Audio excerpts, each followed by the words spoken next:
ধরুন আপনাকে কেউ একটা পিডিএফ ফাইল পাঠালো বা এক্সেল ফাইল পাঠালো, তো এই পিডিএফ ফাইলটার মধ্যে কিছু হয়তো কোনো একটা ডকুমেন্টস কিছু লেখা রয়েছে, সাপোজ সেটা একটু বেশি লেন্থের, মানে ধরুন 20-25 পাতার বা 30 পাতার। তো এই যে 30 পেজের যে ডকুমেন্টটা আপনার কাছে পাঠানো হলো, আপনি চাইছেন যে আপনার হাতে সেই সময়টা আপনার হাতে এখন নেই যে পুরো জিনিসটা থরলি বসে বসে বসে বসে পড়বেন।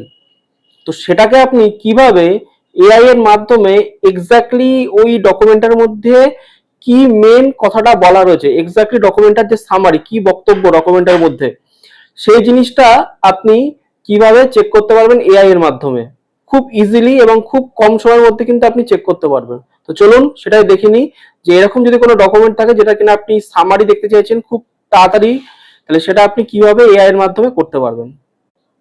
দেখুন এর জন্য আপনাকে যেটা ফার্স্ট যেতে হবে, আপনি গুগল ওপেন করবেন। গুগল ওপেন করার পর আপনাকে লিখতে হবে সার্চে নোটবুক এলএম। ঠিক আছে, নোটবুক এলএম দিলেন। নোটবুক এলএম এ আসার পর আপনার কাছে ফার্স্ট যে অপশনটা আপনি পাবেন গুগল নোটবুক এলএম, এই গুগল নোটবুক এলএম এর মধ্যে ক্লিক করবেন। ক্লিক করার পরে আপনার কাছে এরকম একটা ইন্টারফেস আসবে। ট্রাই নোটবুক এলএম এ ক্লিক করলেন। ক্লিক করার পরে আপনি চলে যাবেন ক্রিয়েট নিউ। ক্রিয়েট নিউতে যাওয়ার পরে এখানে এবার যেটা হবে যে আপনি যে ডকুমেন্টটার সামারি বার করতে চাইছেন সেই ডকুমেন্টটা আপনাকে এখানে অ্যাড করতে হবে।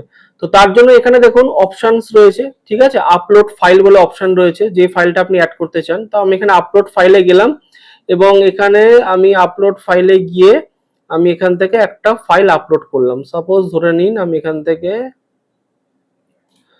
এই ফাইলটাকে নিলাম, ঠিক আছে, দেওয়ার পরে ওপেন করলাম। ওপেন করার পর দেখুন অটোমেটিক্যালি কিন্তু এখানে বাফারিং হতে লেগেছে, তার মানে এটা কিন্তু এআই এটাকে কিন্তু রিসার্চ করতে লেগেছে এবং এর সামারি, এই ফাইলটার মধ্যে কি সামারি এক্স্যাক্টলি বলা আছে সেটা কিন্তু আমাকে এখানে ও দিয়ে দেবে এক্ষুনি। দেখুন দিয়ে দিয়েছে। তার মানে এই যে রিসার্চটা করলো তার মানে এই টোটাল ডেটাটার মধ্যে কি সামারি রয়েছে সেটা আমাকে বলে দিচ্ছে।